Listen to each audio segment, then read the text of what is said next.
Hi guys, my name is Dheeraj. Welcome to this tutorial and I'm going to show you how to build a customized autocomplete form in React.js using hooks and other latest features. So before I get into the coding part, I would like to show you what I'm going to build. So this is just a simple search box. Once I click on it, once I leave it, this list of names pop up, and let's say I want to click on a particular name. I get that inside my search box.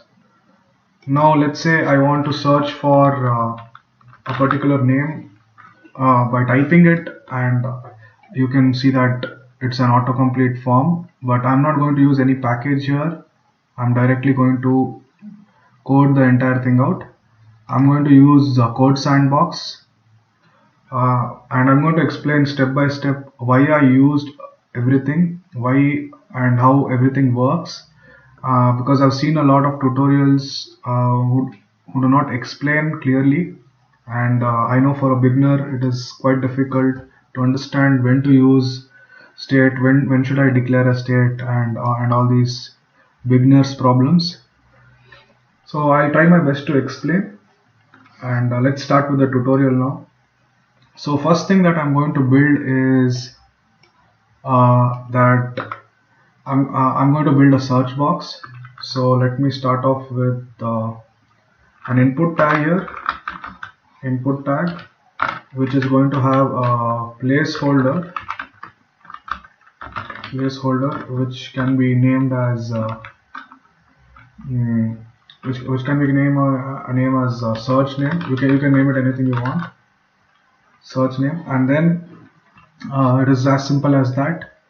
Then later, the next thing that you want to do is get the data from an API. So I'm going to use this JSON placeholder API, which is found everywhere. So which is commonly used for doing such fetching APIs. So I'm going to use this. So let's start with getting the data into our application. So first of all, for that I'm going to import um, use use effect, and also I'm going to have, I need use state here, use state from React. So first of all I'm going to build a function called data, sorry, get data. Let me give it a better name here, get data. I'm going to use the ES6 syntax. And so what this get data does is it is going to be an asynchronous function. So I'm not going to use any promises or callback functions. I'm going to use the latest async await syntax. So async is the function. This function is going to be an async function. To use the await keyword, I need to put the um, async keyword here for that function. And then let me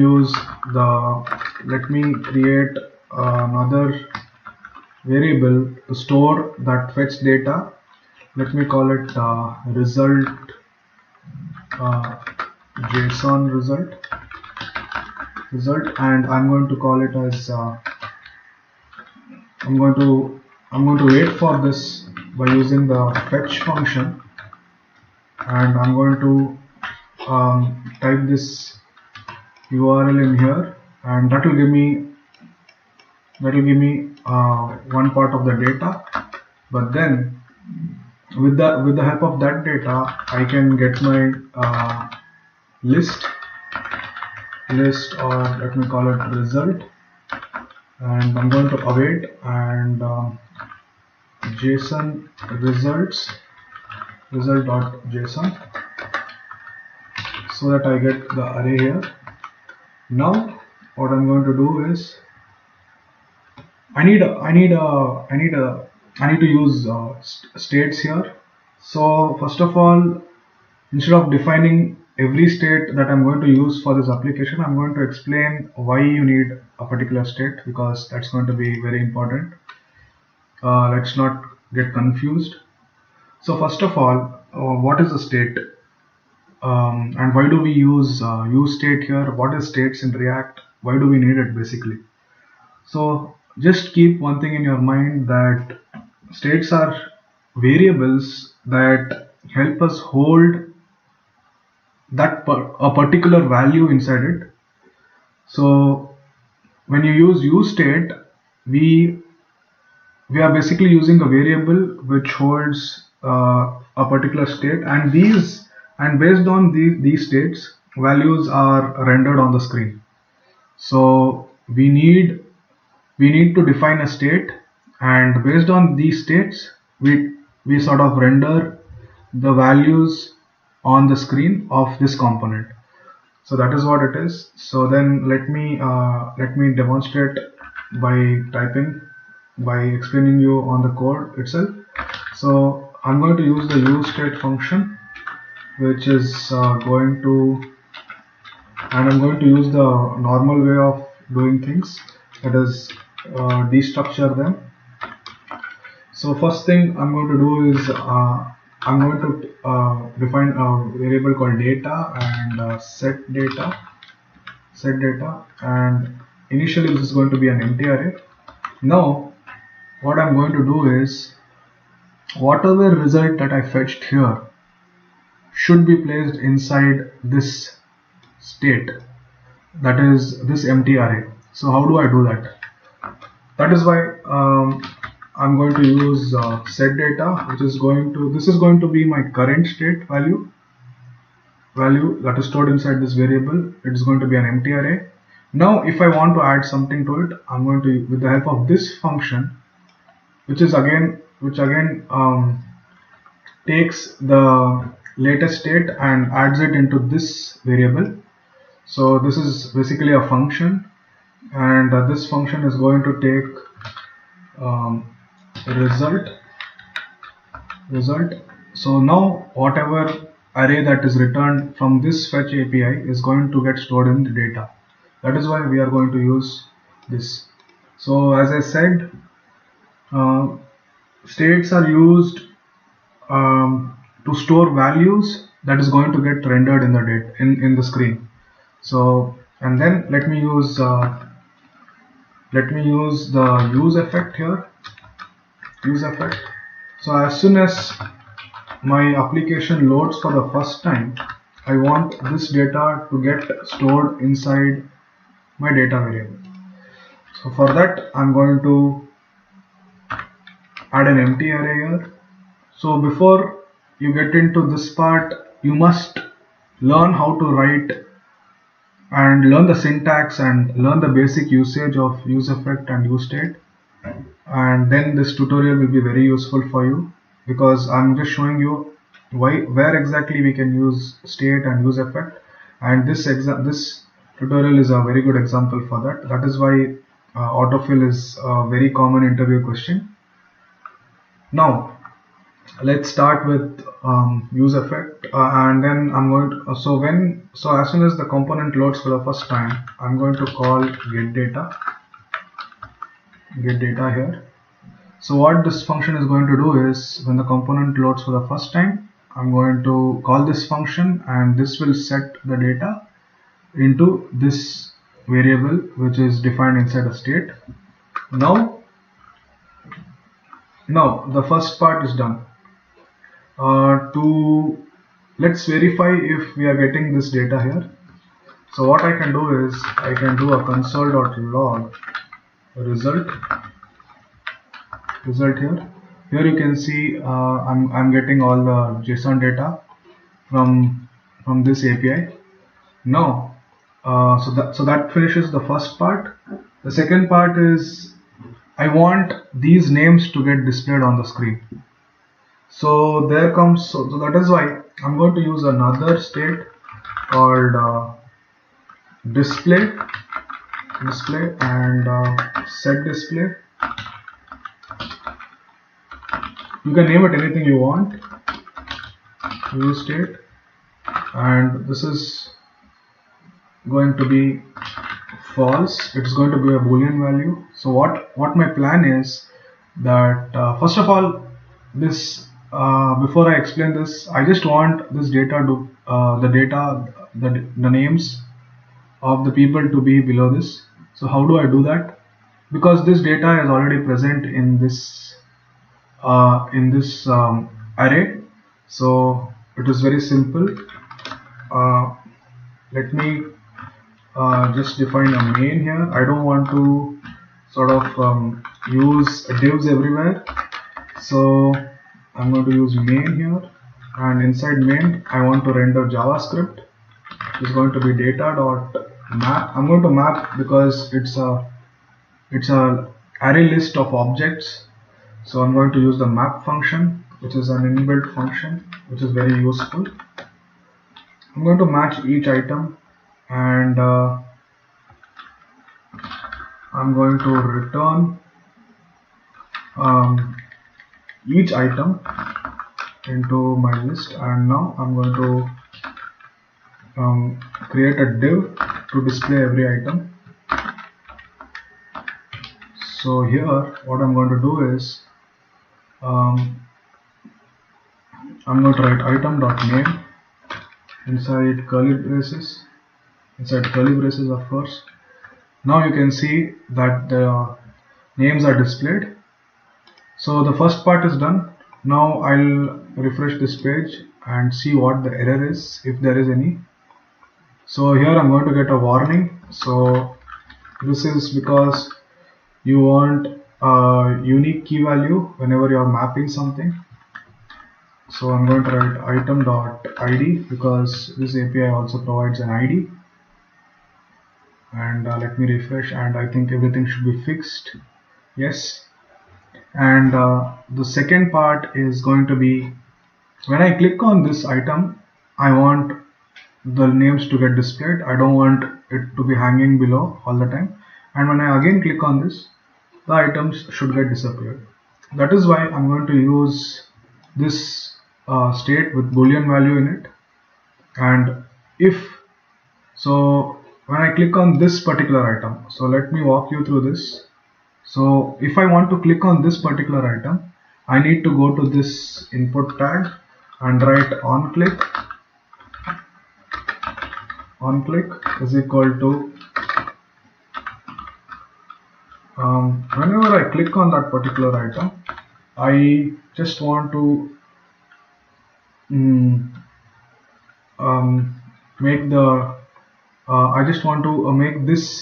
I just want to toggle this state here. So what I'm going to do is I'm going to use set state set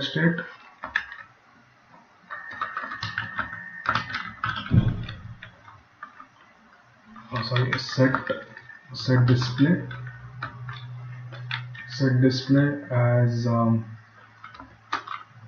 whatever is the value of this display.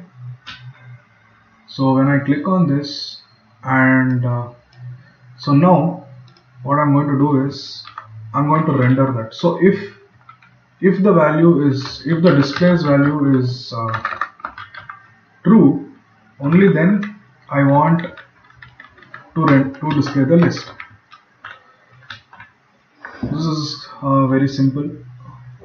So what I'm trying to do here is, when I click on this, I added an onClick event, and as soon as I click on this, if this value is false, it becomes true, and if it becomes true, it changes to false because of this state here. So that is why I'm using this second state here, and based on that toggle, I'm going to display the data. Let me see if it works. Let me refresh, and it is working fine. You can see. Now the last part that I'm going to do is implement the search functionality. Before that, I want to click on any work. If I click on any name, I want that to be displayed here. So I'm going to add an onClick event. So if you think of it, where should I add an onClick event? Where is the name displayed? It is displayed here, right? It is displayed inside the div tag. So I'm going to add an onClick event here. onClick event, which is going to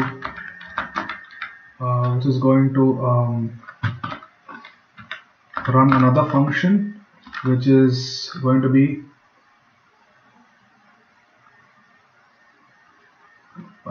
so here what I'm going to do is I need another state value here, because because I'm dealing with the items in the search box. So what I'm going to do is I am going to define another search set search equal to use state, and I'm going to, my initial value is going to be an empty string. Okay, so what I want to do here is when the item is when the item is clicked on, when each name is clicked on, I want this set search to be equal to the set search to be equal to item.name.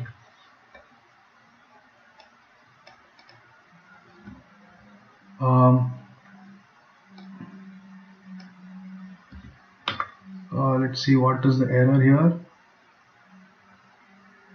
So once I click on this, I want the, sorry, what is this? Is it set search? Yeah, it is set search. I want that to be equal to item.name. Yeah, and let me see if this is working. It won't work because I want this value inside my input tag to be value is equal to, I want to set the value to be search. So the value of my function, the value of my input field should be based on this state value. Before it will be an empty string. So now let me you can see that as soon as I click on any name, that functionality is working fine, because that is working fine. But here it gives me a warning that so an input field cannot be used, should also use the onChange event here, which I'm going to implement later. You just cannot use a value field here without an onChange event, because that's how it works. And because this concept is based on controlled forms. Now you must be noticing that I'm not able to delete anything here. Let's fix this up. And now the function when I let me just try to add onChange. So whenever there is a change, whenever somebody is changing, what I'm going to do is I'm going to pass an event here, and I'm going to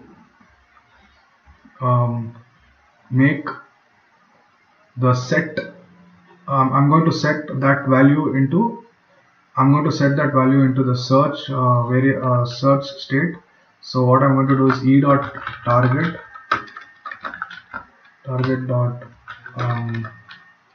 dot value.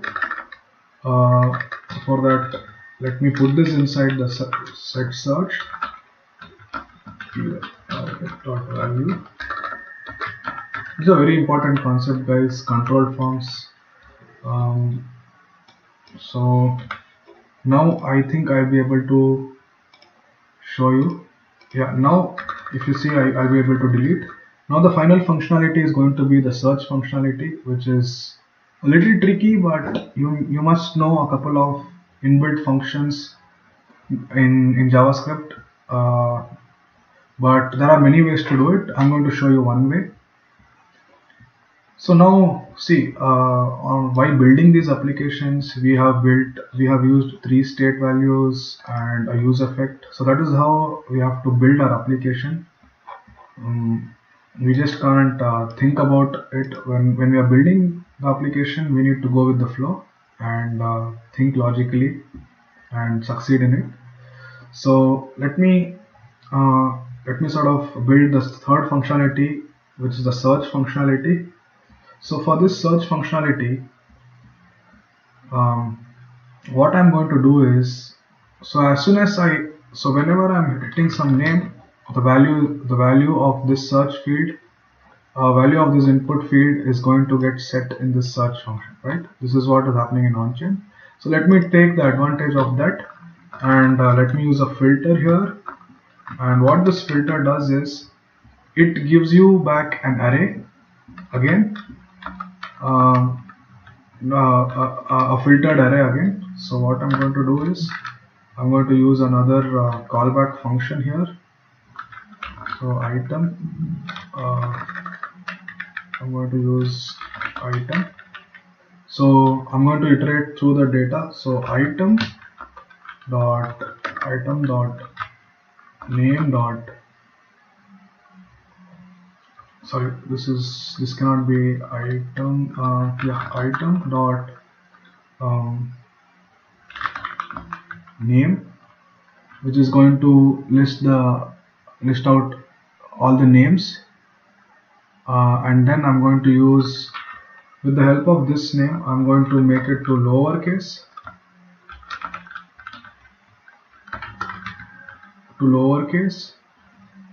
and then after I do the lowercase part, I convert it to lowercase. I'm going to use another inbuilt function in JavaScript, that is index of. Inside index of, I'm going to use whatever is searched here is going to have the value dot, I'm going to pick up the string to lowercase, and once I do that, I'm going to check if this value is greater than -1. If this value is greater than -1, I'm getting a syntax error here. Search is not closed here. I guess that is the problem. And let me refresh this page. This has to work now. Let me search for Erwin. Yeah, it is working, guys. Thank you. I hope you learned a lot from this tutorial and a step-to-step process of how to build a small project. So if somebody asks you in the interview, you can explain them line by line. Thank you.